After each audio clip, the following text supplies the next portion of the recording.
223 milliards de dollars. C'est ce que vaut Disney aujourd'hui. Mais si je vous disais qu'un enfant de 5 ans, battu par son père, a créé cet empire avec seulement 40 dollars en poche et que cette même entreprise pourrait s'effondrer dans les 5 prochaines années à venir. Est-ce que vous me croiriez? Prendriez pour un fou? Parce que derrière la magie, derrière cette magie Disney, se cache une réalité financière brutale. Des parcs à 10 000 dollars le séjour que plus personne ne peut se payer. Une dette de 45 milliards de dollars qui étouffe l'entreprise, un streaming qui saigne de l'argent et des concurrents qui grignotent ses parts de marché. Mais Disney, c'est aussi Marvel, Star Wars, Pixar, des milliards de fans dans le monde, des propriétés intellectuelles qui valent plus que certains pays. Alors, est-ce un génie financier en difficulté passagère ou un géant au pied d'argile? Bonjour à tous, c'est Sébastien Velton, conseiller en investissement financier et chef des opérations de Value Investing Screener, Divis pour les intimes. Et aujourd'hui, on va décortiquer ensemble les comptes de finalement l'entreprise qui nous a fait rêver en tant qu'enfant, Disney. Attention, petit disclaimer, ce contenu est purement pédagogique, je le rappelle comme à chaque fois. Ce n'est pas un conseil en investissement au sens de l'AMF, c'est à vous de faire vos propres recherches et bien évidemment, investir comporte des risques. Mais alors, Disney, on va se demander aujourd'hui, est-ce qu'elle peut survivre à ces 45 milliards de dettes? Est-ce que ces parcs sont devenus trop chers? Le streaming pourra-t-il sauver son empire? Et surtout, l'action Disney vaut-elle encore quelque chose? Est-ce que ça vaut le coup d'y rentrer actuellement? Toutes ces réponses dans cette analyse complète. Restez alors bien jusqu'au bout, installez-vous confortablement, parce que la conclusion risque de vous surprendre. Mais commençons d'abord par le commencement, si je puis dire, avec son histoire aussi troublante que fascinante. Nous sommes à Chicago en 1901. Un enfant de 5 ans dessine en cachette sous les coups de ceinture de son père. Ses mains tremblent, mais il continue. Il ne le sait pas encore, mais ce gamin va créer l'empire du divertissement le plus puissant de la planète. Aujourd'hui, Disney vaut 223 milliards de dollars. Mais cette histoire commence par 40 dollars en poche et une rage qui ne s'éteindra jamais. Walter Elias Disney grandit dans l'enfer. Son père Elias, c'est un tyran qui bat ses enfants pour un oui ou pour un non. La famille déménage sans cesse, fuyant les dettes et les échecs du père. Walt trouve alors refuge dans une seule chose, le dessin. À 7 ans, il vend ses premiers dessins aux voisins. Déjà, il transforme la douleur en art, l'art en argent. C'est sa première leçon d'entrepreneur apprise dans la violence. En 1920, Walt, 19 ans seulement, fonde sa première entreprise d'animation, Iwerks Disney Commercial Artists. Sa durée de vie, moins d'un mois. Faillite, 2 ans plus tard, deuxième tentative avec Low House Graham Studio. Il crée alors des contes animés révolutionnaires, mais Walt est un artiste, pas un businessman. Les factures s'accumulent, il mange des haricots en conserve et dort dans son studio. En 1923, c'est la faillite. Walt n'a plus que 40 dollars en poche et un rêve brisé. Mais voici la première leçon de Disney. L'échec n'est jamais une fin, c'est un professeur impitoyable. On est à Hollywood en 1928. Walt a créé Oswald le lapin chanceux. Le personnage cartonne, mais quand il demande une augmentation, son distributeur lui balance une vérité. Oswald ne t'appartient pas, on garde les droits, on garde l'équipe, et toi, tu dégages. Walt apprend alors la leçon la plus dure du business, c'est lui qui ne possède pas ses droits, ne possède rien. Dans le train du retour, la rage au ventre, Walt griffonne. Et c'est là qu'un petit personnage naît sur le papier. Il a de grandes oreilles rondes et s'appelle Mickey Mouse. Cette même année, Walt mise tout sur Steamboat Willie, le premier dessin animé avec du son synchronisé. Ses collaborateurs pensent qu'il est fou. Le son dans un dessin animé, personne n'en veut, ça n'a jamais été vu, tu te trompes. Eh bien, ce sont eux qui se trompent. Steamboat Willie explose. Mickey Mouse devient alors une star mondiale. Walt vient d'inventer le premier divertissement moderne. Mais le plus gros pari arrive en 1937. Walt annonce son projet le plus fou, le premier long métrage d'animation, Blanche-Neige et les 7 nains. Le budget, 1,5 million de dollars, une fortune. Hollywood le surnomme alors la folie de Disney. Mais Walt a compris quelque chose. L'émotion n'a pas de limite. Quand Blanche-Neige sort, les adultes pleurent dans les salles. Le film rapporte alors 8 millions de dollars et révolutionne le cinéma tout entier. En 1955, Walt veut créer un parc d'attractions différent. Pas de manège qui tourne en rond, mais un monde immersif où les histoires prennent véritablement vie. Les banques refusent de financer. Un parc à thème, vous êtes complètement fou, Disney. Walt hypothèque alors sa maison, vend sa police d'assurance vie et Disneyland ouvre le 17 juillet 1955. C'est un chaos total le premier jour. Mais très vite, ça devient le lieu le plus magique au monde. Walt a inventé l'expérience totale du client. Puis arrive le 15 décembre 1966. Walt Disney meurt d'un cancer du poumon. Il avait 65 ans et fumait 3 paquets par jour. L'Empire s'effondre-t-il alors avec son créateur? Eh bien, pendant 20 ans, Disney survit, mais ne vit plus. À chaque décision, la question rituelle What would Walt do? L'entreprise devient alors un musée de ses propres succès. Les concurrents attaquent. Steven Spielberg, George Lucas, eux aussi révolutionnent le cinéma. Disney rate alors le coche du film d'aventure moderne. Les profits chutent. En 1984, Disney est au bord de la faillite et fait l'objet d'une OPA hostile. C'est alors qu'arrive Michael Eisner comme nouveau CEO. Eisner n'est pas Walt, mais il a compris le secret. Disney, c'est l'émotion industrialisée. Il relance toute la machine créative. La petite sirène, La Belle et la Bête, Le Roi Lion. C'est la Disney Renaissance des années 1990. Les films apportent et rapportent surtout des milliards et relancent tout l'écosystème. Eisner diversifie aussi. ESPN, chaîne câblée, Broadway. Il comprend que Disney ne doit plus dépendre que de Mickey. Et en 2005, Bob Iger devient le nouveau CEO et fait face à une révolution. Pixar humilie Disney avec Toy Story, Le Monde de Nemo et Les Indestructibles. Vous connaissez très certainement ces classiques et vous savez à quel point leur portée, eh bien, est révolutionnaire. Disney, l'inventeur de l'animation, se fait dépasser par un ordinateur. Iger prend alors la décision la plus audacieuse, racheter Pixar 7,4 milliards de dollars. Steve Jobs, patron de Pixar, rejoint le conseil d'administration de Disney. L'élève rachète le maître. Mais Iger ne s'arrête pas là. Il comprend que Disney doit posséder des franchises qui font rêver. En 2009, il rachète Marvel pour 4 milliards de dollars. Iron Man, Avengers. En 2012, Lucasfilm pour 4 milliards. En 2019, 21st Century Fox pour 71 milliards. Avec à la clé, Avatar, X-Men. Chaque acquisition paye son prix. Marvel a déjà rapporté plus de 18 milliards au box-office. Puis arrive l'année 2019. Netflix règne sur le streaming. Et Disney lance alors Disney+. C'est un pari risqué. Cannibaliser ses propres revenus TV pour conquérir le digital. En 2020, la pandémie ferme tous les parcs Disney. L'entreprise perd alors 7 milliards de dollars. Mais Disney+, contrebalancé, explose. 116 millions d'abonnés en seulement 2 ans. Le streaming sauve alors Disney et aujourd'hui, Disney, c'est 223 milliards de dollars de valorisation. Mais surtout, c'est devenu la machine économique la plus intelligente au monde. Le Disney Flywheel, comme on l'appelle. Et voici comment ça marche. Un film Marvel sort et génère des recettes au box-office. Les personnages deviennent alors des attractions et créent des revenus dans les parcs. Les jouets se vendent et alimentent alors les produits dérivés. Les séries spin-off arrivent sur Disney+ et boostent les abonnements streaming. Les parcs créent de nouvelles attractions et attirent alors plus de visiteurs. Et tout ce cycle recommence à l'infini, plus fort à chaque tour.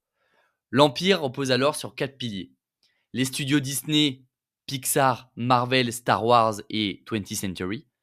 Les parcs avec 12 parcs dans le monde et 157 millions de visiteurs par an. Le streaming avec Disney+, Hulu, ESPN+, et 221 millions d'abonnés. Et enfin, les produits dérivés qui rapportent plus de 54 milliards de revenus annuels. Walt reconnaîtrait l'obsession de l'innovation technologique, la qualité artistique sans compromis, l'expérience client totale. Mais il serait aussi étonné par l'échelle mondiale, avec 1,7 milliard de personnes touchées chaque jour, la diversité des revenus bien au-delà de l'animation, et surtout la puissance financière qui dépasse celle de certains pays. De l'enfant battu qui dessinait pour survivre à l'empire qui pèse plus de 223 milliards de dollars, Disney prouve une chose, les plus grandes fortunes naissent souvent des plus grandes douleurs. Walt Disney n'a pas seulement créé une entreprise, il a créé une nouvelle façon de rêver, industrialisée à l'échelle planétaire. Et la magie, c'est que 60 ans après sa mort, l'Empire continue de grandir, alimenté par cette rage créative qu'un enfant de 5 ans avait puisé dans ses premiers dessins. Maintenant que vous connaissez dans les grandes lignes l'histoire, entrons dans les réalités des chiffres. Parce que derrière la magie Disney, il y a une machine financière d'une précision redoutable. On se retrouve donc sur Value Investing Screener pour analyser le titre dans ses grandes lignes et surtout de manière rapide et ergonomique. Pour rappel, Value Investing Screener, c'est notre logiciel d'analyse d'action qui vous permet justement de faire apparaître de manière rapide, efficace, des milliers d'opportunités d'investissement, quel que soit votre profil, pour les plus débutants aux plus confirmés, et qui en quelques clics vous permettra d'analyser n'importe quelle action dans le monde. On a intégré des masterclass, on a intégré des ratios qui sont déjà expliqués avec notre méthode de sélection pour vous aider à faire des choix les plus rapides. D'ailleurs, si vous voulez tester le logiciel, j'ai glissé un lien en code de description ainsi qu'un code promo qui s'appelle Sébastien. Libre à vous d'aller l'utiliser. Maintenant que c'est dit, on a vu que c'est une machine Disney. C'est de la magie. Mais est-ce que cette machine est aussi rentable qu'elle en a l'air? Et pour le savoir, il faut décortiquer les métriques justement de rentabilité de Disney. Et croyez-moi, les chiffres révèlent une réalité plus nuancée que ne le laisse supposer l'empire magique. Et pour cela, donc on va se rendre dans la partie profitabilité de Value Investing Screener. Commençons alors par les bases. Quand on parle de rentabilité d'entreprise, on mesure essentiellement sa capacité à transformer chaque dollar investi en profit. Et pour Disney, les résultats sont plutôt surprenants. C'est ce qu'on va voir tout de suite. Le ROE, on commence généralement par celui-là, ou Return on Equity, il mesure combien Disney génère de profit pour chaque dollar que les actionnaires ont investi. On le voit sur les 12 derniers mois, Disney affiche un ROE de 8,7% contre seulement 1,9% en moyenne sur les 5 dernières années. Pourquoi cette différence? La pandémie a littéralement anéanti la rentabilité de Disney entre 2020 et 2022 et on le voit sur ce graphique. Si on veut garder que le ROE, on peut la garder que cette courbe en rouge ici et on le voit sur les dernières années. La pandémie, donc, moins 3,388%, pardon. En 2021, seulement 2%. En 2022 également, et ça a repris que depuis fin 2022, début 2023. On voit une petite courbe qui s'améliore. Et autre métrique qu'on regarde généralement, c'est le ROA. Le ROA, là, en l'occurrence, il est de 4,5% voilà, sur les 12 derniers mois, contre à peu près 1% sur les 5 dernières années. Le ROA, pour rappel, il va nous dire combien Disney génère de profit avec tous ses actifs. Parcs, studios, équipements, propriétés intellectuelles, etc. Donc 4,5% sur 12 mois, c'est assez faible pour une entreprise de cette envergure. Et l'autre métrique qui nous montre cette rentabilité, c'est le ROIC ou Return on Invested Capital. Et en fait, c'est la métrique la plus importante parce qu'elle mesure l'efficacité réelle du capital investi. 8,5% donc récemment sur les 12 derniers mois, mais seulement, donc on le voit, 4,1% en moyenne sur 5 ans. Pour vous donner une idée, Warren Buffett, lui, considère une entreprise de qualité et qui devrait afficher un ROIC supérieur à 14%. Disney est donc bien sous la barre. Mais regardons également, quand on s'intéresse à la rentabilité, à ses marges. Parce que c'est là que ça devient plus intéressant. Les marges, c'est assez simple.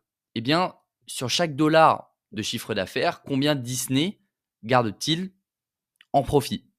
La marge brute des Disney, on le voit, s'élève à 33,9% en moyenne sur 5 ans. Ça signifie que pour 100 dollars de revenus, Disney en garde 34 après avoir payé des coûts directs de production.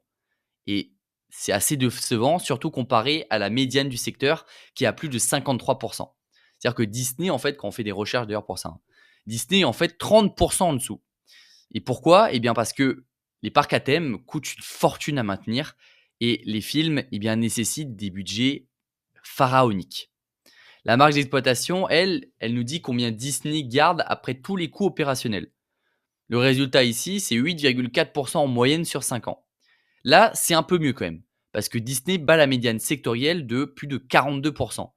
Pourquoi il y a une telle différence? Eh bien, parce que Disney, justement, excelle dans l'optimisation opérationnelle. Elle a plus de coûts, mais est meilleure en opérationnel.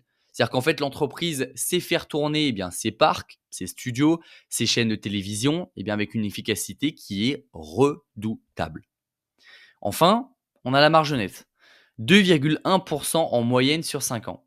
Ça veut dire en fait, basiquement, que sur 100 dollars de chiffre d'affaires, Disney ne garde que 2,10 dollars de profit net. C'est faible, mais c'est 134% au-dessus de la médiane sectorielle. Le secteur du divertissement est généralement brutal en termes de rentabilité et Disney, du coup, excelle. Alors, qu'est-ce qu'on peut dire vraiment et que se passe-t-il vraiment, Sébastien, vous allez me demander? Bien, Disney sort tout juste d'une décennie très difficile. Les revenus ont stagné pendant des années malgré les films à succès, puis la pandémie a tout cassé. Mais depuis 2021, la croissance a redémarré, notamment grâce à Disney+, qui rapporte quasiment 25 milliards de dollars. Le problème derrière tout ça, c'est que Disney+ n'est pas encore aussi rentable que Netflix ou Warner Bros. Discovery, qui affichent, eux, des marges de 50% sur leur plateforme de streaming. Et c'est là que réside le potentiel énorme de Disney. Si la division streaming atteint ses niveaux de marge, les flux de trésorerie de Disney pourraient littéralement doubler. Mais ce n'est pas le seul défi derrière tout ça, puisque les parcs Disney, piliers historiques de la rentabilité de Disney, font face à une crise silencieuse. Une famille de 4 personnes dépense aujourd'hui, selon des études d'ailleurs que je peux vous mettre à l'écran, entre 5 000 et 10 000 dollars pour un séjour de 5 jours. C'est devenu quasiment inaccessible pour la classe moyenne. Disney a réagi en proposant des réductions allant jusqu'à 55% et ce sont les plus importantes depuis 2019. Mais ces promotions révèlent une vérité dérangeante. Les réservations chutent. Les familles américaines pressées par l'inflation coupent leurs vacances. Une enquête d'ailleurs de Bankrate montre que 7% des familles en moins prévoient des vacances d'été cette année. La raison? 68% citent le coût de la vie quotidienne comme facteur principal. Disney se trouve donc à un carrefour crucial. L'entreprise possède des atouts inégalés, des propriétés intellectuelles inestimables, des parcs iconiques, une plateforme de streaming en croissance explosive, mais elle doit résoudre l'équation de la rentabilité. Comment maintenir la magie tout en retrouvant des marges dignes de son statut d'empire? La réponse à cette question déterminera finalement si Disney continuera de faire rêver ou si le rêve deviendra trop cher pour ses clients.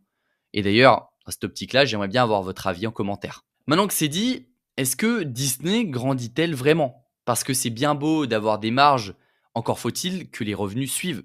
Et c'est là que les chiffres de croissance racontent une histoire fascinante de résurrection après une décennie de stagnation. Et c'est ce qu'on va voir tous ensemble dès maintenant en allant du coup sur la partie de la croissance, surtout sur les 5 dernières années. Si on regarde d'abord la croissance du chiffre d'affaires, sur 5 ans, Disney affiche une croissance moyenne de, on le voit, 5,6% par an. C'est solide, mais attention au piège. Cette moyenne cache la réalité plus complexe et on le voit entre 2010 et, on peut aller sur 10 ans, en 2010 et 2018, Disney stagnait autour de 50 milliards de revenus malgré des blockbusters comme Frozen ou alors Avengers. Puis, on le voit, Disney+ a tout changé. Depuis 2019, on le voit, après une année compliquée, Disney a explosé pour atteindre plus de, on le voit ici sur 2024, 82 milliards de dollars de revenus.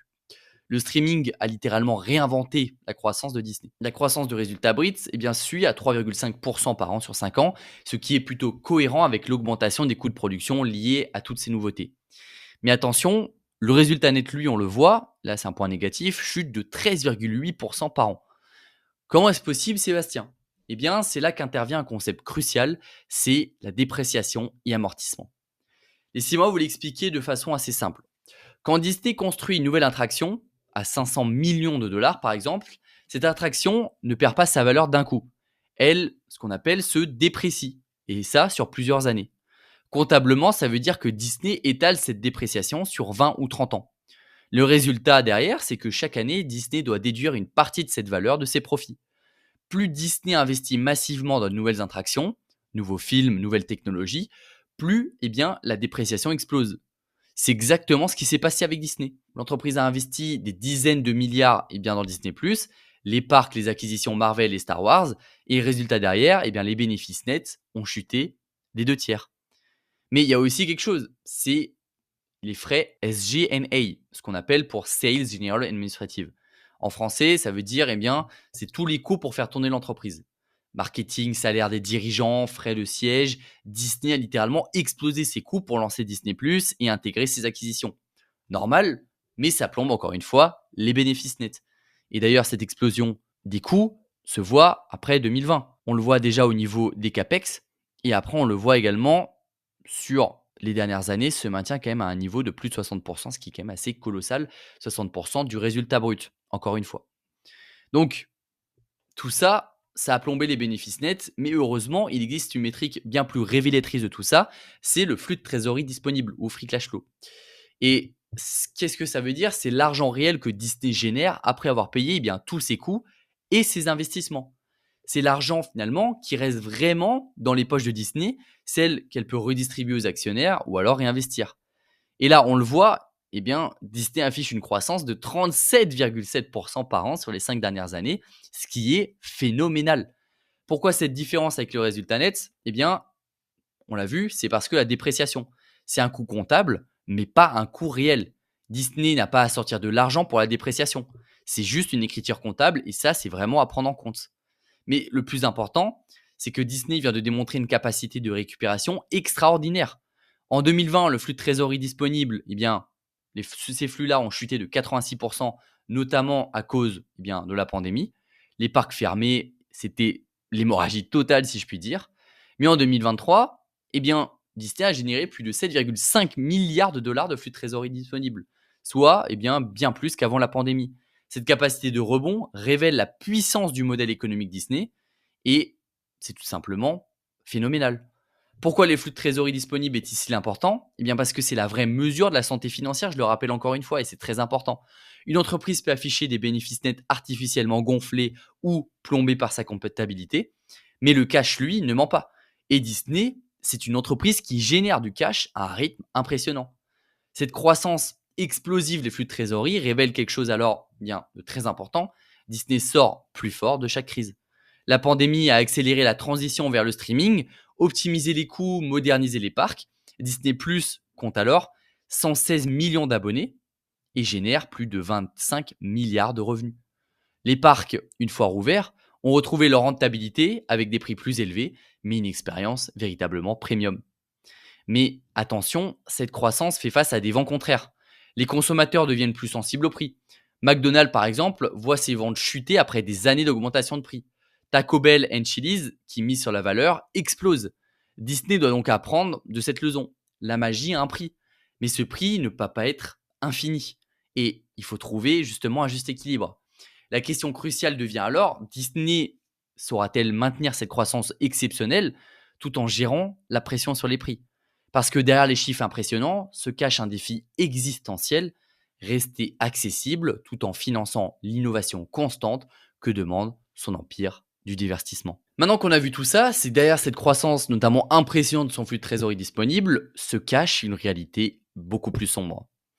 Parce que pour financer son empire du streaming et ses acquisitions pharaoniques, Disney a contracté une dette colossale et cette dette pourrait bien être le talon d'Achille de Mickey Mouse. Plongeons dans les chiffres qui font foi dans le dos et on va commencer par le ratio dette sur capitaux propres, le DTE, de Disney qui s'élève à 41,11% sur les 12 derniers mois. Pour le comprendre simplement, si Disney était une maison, ça voudrait dire que 41% de sa valeur serait financée par des emprunts. C'est énorme pour une entreprise de divertissement, pas à l'échelle d'une maison, mais pour une entreprise comme celle-là, c'est énorme. À titre de comparaison, Apple maintient ce ratio sous 20%. Pourquoi Disney s'y est-elle autant endettée? On l'a vu, c'est pour financer Disney+, racheter Fox pour 71 milliards, acquérir Marvel et Star Wars. Chaque coup de poker stratégique a été payé à crédit. Mais ce n'était pas encore un ratio hyper inquiétant, puisque pour moi, la limite, c'est vraiment 75%. Ensuite, on a le ratio dette sur revenu DTI. Et lui, il révèle une vérité encore plus brutale. 4,70. Ça signifie que Disney doit 4,7 fois ses revenus annuels pour rembourser ses dettes. Pour vous donner une idée, c'est comme si vous gagniez 50 000 euros par an et que vous devriez 235 000 euros. Vous seriez en sueur? Pas vraiment. Mais Disney devrait l'être si ça continue à se dégrader et si ce ratio continue à s'augmenter. Mais le chiffre le plus inquiétant pour moi, c'est le ratio de flux de trésorerie disponible sur dette qui est de 0,42. La traduction derrière tout ça, Disney génère seulement 42 centimes de cash disponible pour chaque euro de dette. Et pour moi, ce ratio est insuffisant. Une entreprise saine devrait afficher au moins 0,8 à 1. Disney génère du cash certes, mais pas assez pour réduire significativement sa montagne de dettes. Et voici le calcul qui fait mal.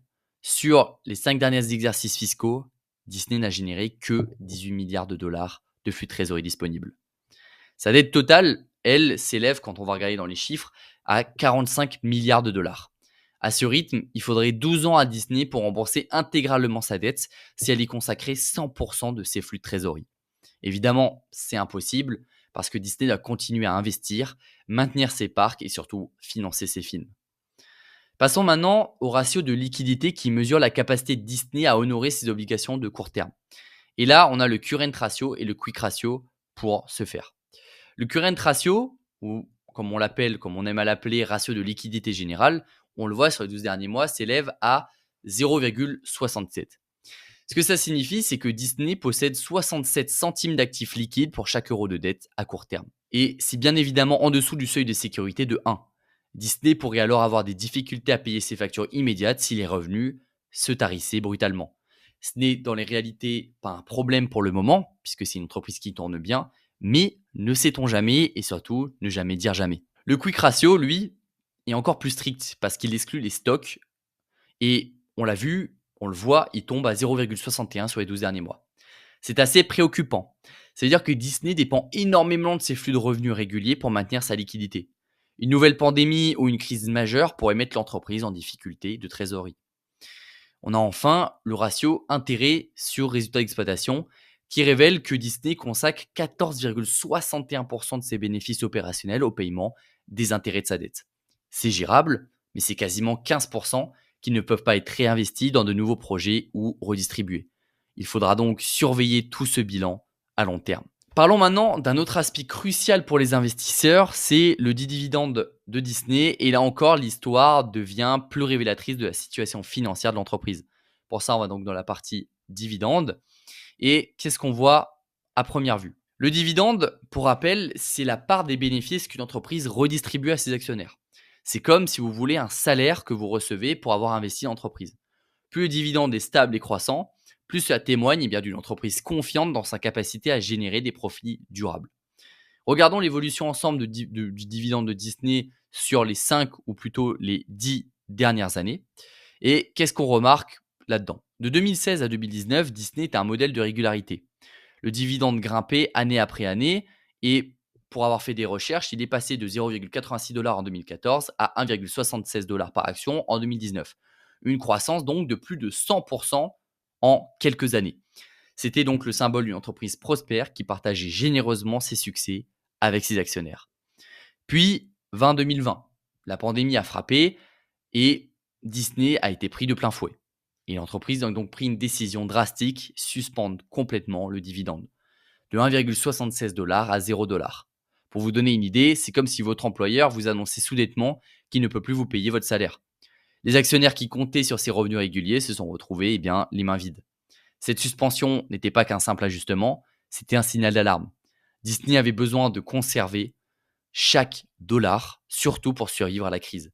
Les parcs fermés, les films reportés, les croisières annulées, l'entreprise saignait littéralement de l'argent. Quand Disney a finalement rétabli son dividende, ce fut avec à peu près 0,30 $ par action pour augmenter en 2023-2024. Ces chiffres nous racontent donc une histoire troublante. Même 3 ans après la reprise, Disney n'a pas encore retrouvé son niveau de dividende avant crise et on le voit sur ce graphique, surtout en 2025. Pour mettre cela en perspective, le dividende actuel est de 0,60 environ, si on regarde, à un peu moins de 0,60 $ et est encore considéré 66% inférieur au niveau de 2019.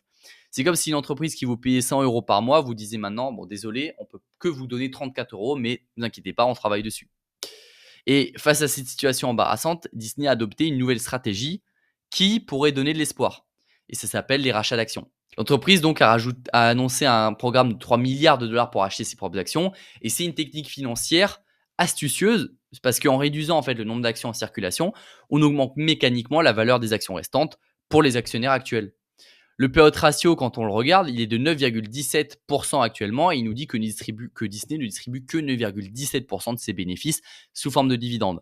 C'est relativement faible comparé aux 30-50% typiques d'entreprises matures et cela signifie que Disney pourrait techniquement augmenter son dividende mais choisit de ne pas le faire pour le moment.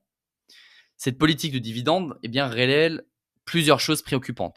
Premièrement, Disney manque de confiance dans la stabilité de ses flux de trésorerie futurs. Une entreprise sûre de ses revenus n'hésite pas à maintenir un dividende qui est dit généreux. Deuxièmement, l'entreprise préfère conserver son cash pour rembourser sa dette ou financer ses investissements plutôt que de récompenser ses actionnaires. Et bon, c'est quelque chose de plutôt positif et de plutôt mature, on va dire, en termes de gestion. Mais la croissance annuelle du dividende affiche moins 1,89% sur les dernières années. C'est le signe d'une entreprise qui recule plutôt que d'avancer. Et pour un investisseur qui recherche des revenus réguliers, Disney n'est clairement plus le choix qu'elle était autrefois. Avec donc 45 milliards de dollars de dettes, ce qu'on peut dire, c'est que Disney fait face à un dilemme. Utiliser son cash pour rembourser ses créanciers ou récompenser ses actionnaires. La réponse est claire, les créanciers passent en premier et c'est plutôt mature d'un certain point de vue. C'est logique financièrement, mais cela signifie que les actionnaires devront attendre encore longtemps avant de voir un retour au dividende généreux d'antan. Le dividende Disney raconte donc l'histoire d'un empire qui, malgré sa puissance apparente, navigue encore en eau trouble, si je puis dire. C'est le reflet d'une entreprise qui a sacrifié sa stabilité financière pour ses ambitions de croissance, laissant ses actionnaires sur leur faim. Mais cette situation de dividende affaibli pose une question encore plus fondamentale. Quel est l'avenir de Disney ? L'entreprise parviendra-t-elle à retrouver sa splendeur d'antan ou est-elle condamnée à rester dans cette phase de transition qu'on peut dire précaire ? L'histoire de Disney nous a donc mené jusqu'ici, un empire financièrement fragile, qui n'est pas à la peine pour le moment, malgré sa puissance créative. Mais en tant qu'actionnaire, que nous réserve donc l'avenir ?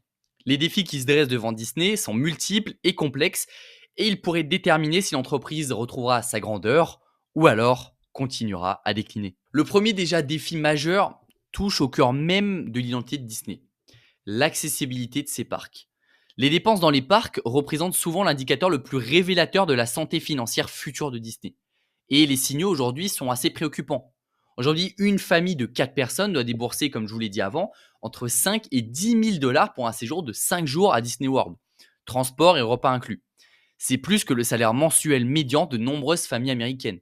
Disney a alors créé un paradoxe. L'entreprise qui prônait la magie accessible à tous a construit une expérience de luxe réservée à une élite financière. Face à cette situation, Disney propose désormais des réductions allant, comme je vous l'ai dit, jusqu'à 55% sur certains séjours. Ces promotions, les plus importantes depuis 2019, ne sont pas qu'un geste de générosité. Elles révèlent une réalité inquiétante, comme je vous l'ai dit avant, les réservations chutent. Quand Disney, l'empire du divertissement, doit brader ses prix pour attirer les visiteurs, c'est que quelque chose ne fonctionne plus en soi. On a également le deuxième défi, c'est l'inflation. L'inflation des dernières années a créé un cercle vicieux pour Disney. D'un côté, l'entreprise a augmenté ses prix pour compenser la hausse de ses coûts opérationnels. De l'autre, les familles disposent de budgets de plus en plus serrés pour leurs loisirs. On l'a vu, je vous l'ai cité avant, c'est l'enquête de Bankrate qui révèle que 7% des familles en moins planifient des vacances et 68% citent le coût de la vie quotidienne comme facteur principal. Cette tension se reflète donc dans l'industrie du divertissement, avec d'autres grands qui en souffrent. Et Disney doit-elle suivre la voie, comme je vous l'ai évoqué avant, de McDonald's ou celle de Taco Bell ? C'est la réponse qu'on cherche et justement qui déterminera son avenir. On a également la compétition internationale. Disney fait face à un autre défi, c'est la chute des visiteurs internationaux. Les touristes internationaux représentent 20% des visiteurs de Disney World et leur nombre s'effondre année après année. Les réservations canadiennes, par exemple, ont chuté de 35% en mai 2025, alors que le Canada représente le plus gros contingent de visiteurs internationaux, avec plus de 1,2 million de personnes en 2023. Plus alarmant encore, c'est les visiteurs d'Amérique latine qui disparaissent. Le Brésil affiche une baisse de 20%, la Colombie 33% et le Mexique 7%. Ces vacances internationales étant planifiées des mois à l'avance, l'impact complet ne sera ressenti que plus tard cette année 2025. Disney est littéralement en train de perdre son attrait mondial. On a également un autre défi, c'est que pendant que Disney lutte avec ses prix, Universal Studios prépare sa riposte avec Epic Universe. Ce nouveau parc reçoit des critiques élogieuses et attire déjà l'attention des médias spécialisés. Certes, les longues files d'attente témoignent de son succès, mais elle pourrait aussi pousser les visiteurs vers d'autres destinations. Disney n'est pas le seul roi du divertissement à Orlando, et il faut en prendre compte. Disney, avec son image de marque, est certes pour l'instant à l'abri, mais attention aux concurrents, surtout pour les parcs d'attractions, puisque Disney, ce n'est pas seulement une marque, c'est aussi des parcs qui représentent bien, une grosse partie de ses revenus. On a également le point du streaming. Dans le streaming, Disney navigue dans un secteur intrinsèquement cyclique. Netflix, Warner Bros, Apple TV+, Prime Video, la concurrence est féroce et le secteur reste très dépendant des cycles économiques. En période de récession, les abonnements aux services de streaming sont parmi les premiers postes de dépenses que les familles éliminent. Disney Plus a certes généré quasiment 25 milliards de dollars de revenus, mais les marges restent bien inférieures à celles de Netflix ou Warner Bros. Discovery, qui attiennent, elles, plus de 50%. Si Disney parvenait à ces niveaux de marge, elle pourrait doubler ses flux de trésorerie, ce qui pourrait être positif, mais c'est un pari risqué, surtout dans un environnement où les taux d'intérêt élevés peuvent réduire les budgets discrétionnaires. Disney fait également face à un défi encore plus profond, la qualité de son contenu. Quand une entreprise de divertissement s'aventure dans des sujets politiques controversés, elle risque d'aliéner une partie de son audience. Les récentes productions Disney, notamment dans l'univers Star Wars, ont reçu des critiques mitigées à l'exception des séries animées. Cette situation n'est pas irréversible. Warner Bros. Prouve qu'une franchise peut renaître avec le bon contenu. Les succès du Joker, puis de Batman et de la série Penguin montrent qu'un seul excellent film peut revitaliser tout un univers. Disney possède Marvel, Star Wars et les acquisitions de Fox, et ses propriétés intellectuelles valent potentiellement plus que la capitalisation boursière actuelle de Disney, ce qui est quand même plutôt positif. On a également la menace géopolitique. Je sais, ça en fait beaucoup, mais il faut prendre tout dans son ensemble. Le marché chinois représente traditionnellement 10 à 20% des revenus du box-office pour les films Disney, mais les tensions géopolitiques entre la Chine et les États-Unis créent une incertitude permanente. Les tarifs chinois sur les films américains et les potentielles restrictions commerciales de l'administration Trump ajoutent une couche de risque géopolitique à tout ça. Pour un film avec un budget de 200 millions de dollars, perdre quasiment 20% du box-office peut transformer un succès en échec commercial. Disney doit donc désormais planifier toutes ses productions en tenant compte de ces risques géopolitiques. Mais paradoxalement, les difficultés de Disney pourraient aussi représenter une opportunité. Avec une dette réduite et une valorisation déprimée, Disney pourrait devenir une cible d'acquisition attractive. Amazon, qui a déjà acquis MGM ou Apple, pourrait facilement débourser 5 à 10% de leur capitalisation boursière pour acquérir la plus grande collection de propriétés intellectuelles au monde. Une telle acquisition transformerait alors radicalement l'industrie du divertissement. Imaginez Amazon ou Apple avec Marvel, Star Wars, Disney et Pixar dans leur portefeuille. Ils auraient les ressources financières pour développer ces franchises bien au-delà du divertissement traditionnel. Jeux vidéo, parcs d'attractions, produits technologiques et j'en passe. Disney mise également sur l'expansion internationale avec l'ouverture prévue d'un parc à Abu Dhabi. Cette stratégie pourrait être judicieuse si les taux d'intérêt baissent, réduisant alors les coûts de financement. Mais elle représente aussi un pari risqué pour une entreprise déjà lourdement endettée. Le succès de cette expansion dépendra donc de la capacité de Disney à créer des expériences uniques qui justifient des prix élevés tout en restant accessibles aux classes moyennes. C'est un équilibre délicat quand même qui est assez à atteindre. Au final, Disney fait donc face à une question existentielle. Peut-elle retrouver sa magie originelle tout en gérant les contraintes financières modernes? L'entreprise doit simultanément réduire ses coûts, améliorer ses marges, rembourser ses dettes, innover dans le contenu et maintenir l'accessibilité de ses parcs. C'est un véritable casse-tête. C'est un défi titanesque qui nécessitera des choix difficiles. Disney devra-t-elle sacrifier sa croissance ou stabiliser ses finances ou prendre encore plus de risques pour retrouver sa grandeur? L'avenir de cet empire centenaire se joue maintenant. Et les décisions prises dans les prochaines années détermineront si Disney restera un géant du divertissement ou deviendra un symbole de grandeur déchue. La magie Disney peut-elle survivre aux réalités financières du XXIe siècle? C'est la question à 1 milliard de dollars qui hante les couloirs de Burbank. Maintenant, après avoir disséqué les finances de Disney, une question cruciale demeure. L'action Disney vaut-elle son prix actuel? Pour répondre, analysons, on va prendre que 3 indicateurs, 3 ratios clés qui révèlent si nous sommes face à une opportunité ou à un piège de valeur ou encore value trap. Le PER, donc c'est déjà le Price to Earning Ratio. Il nous dit combien les investisseurs sont prêts à payer pour chaque dollar de bénéfice. Disney affiche un PER, on le voit, de 24,54, soit 64, soit près du double de la moyenne sectorielle qui est de 13,37 quand on fait des recherches, et celle de l'industrie qui est supérieure à celle de l'industrie de 23. C'est comme payer 24 euros pour obtenir 1 euro de bénéfice annuel. Ce ratio élevé révèle que le marché mise encore sur un retour rapide à la croissance, mais c'est un pari risqué. Avec des parcs sous pression, un streaming déficitaire et une dette colossale, Disney doit-elle vraiment se négocier à un premium aussi élevé par rapport à ses concurrents et à sa moyenne de l'industrie? La réalité nous le dira un peu plus tard. Le price to free cash flow, donc, il est actuellement, on le voit, de 20,03 contre 13,18 pour l'industrie. Et il nous raconte une histoire à peu près similaire. Ce ratio, pour rappel, il mesure ce que vous payez pour chaque dollar de cash généré par l'entreprise. Disney se négocie donc à un premium quasiment de 60% sur ce critère également. Cette valorisation semble donc déconnectée de la réalité opérationnelle, puisque, rappelons-le, Disney génère 18 milliards de flux de trésorerie sur 5 ans face à 45 milliards de dettes. Les investisseurs payent donc cher pour une entreprise qui peine à générer assez de cash pour se désendetter. Flux de trésorerie disponible, oui, mais pas assez de cash pour se désendetter. Le dernier ratio, c'est le price to sell. Il est actuellement de 2,32 contre 1,40 pour l'industrie et ça montre que les investisseurs valorisent chaque dollar de chiffre d'affaires Disney à peu près 70% plus cher que la moyenne. C'est l'expression d'un optimisme sur la capacité future de Disney à transformer ses revenus en profit. Un optimisme donc ambiant du marché, mais est-ce qu'il est vraiment justifié? Avec une croissance un peu moins de 5%, 3,5% sur les dernières années, qui cache une stagnation passée et des défis futurs majeurs, Disney mérite-t-elle vraiment cette prime de valorisation? Donc le verdict derrière tout ça, c'est que ces trois ratios convergent vers la même conclusion. Disney se négocie à un prix qui anticipe un retour spectaculaire à la croissance. Le marché parie sur la capacité de l'entreprise à résoudre ses problèmes de dette, à rentabiliser le streaming et à maintenir la magie de ses parcs, malgré les pressions inflationnistes. C'est un pari qui pourrait payer, mais à un prix qui laisse peu de marge d'erreur. Disney reste une entreprise iconique avec des actifs inestimables, mais son action reflète déjà beaucoup d'optimisme. Pour un investisseur prudent, atteindre une correction pourrait être plus sage que de payer le prix fort pour un redressement hypothétique. La magie Disney opère-t-elle encore sur les marchés financiers?